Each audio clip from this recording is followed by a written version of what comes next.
If you've ever wondered how some online boutiques pull off those emotional, we're closing forever stories, then stay with me because what I found about Lily and Claire jewelry surprised even me. Their website opens with a dramatic farewell. A beloved New York boutique, supposedly running since 1996, shutting its doors after 30 long years and offering once-in-a-lifetime discounts.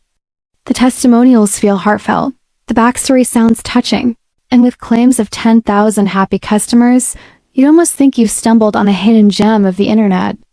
But after digging into the details for 3 days, patterns started lining up in ways you wouldn't expect.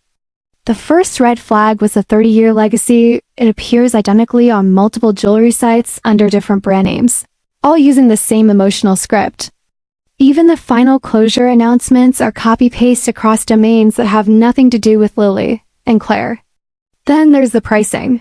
Those flashy slash-down numbers break BBB standards for fair price comparison, which raised more questions about what's actually being sold.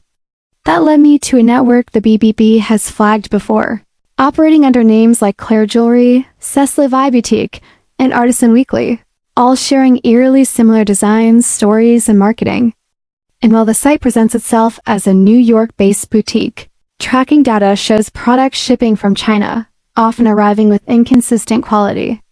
Some customers report that the sterling silver finish gradually fades away, revealing copper underneath, which adds another layer to the confusion.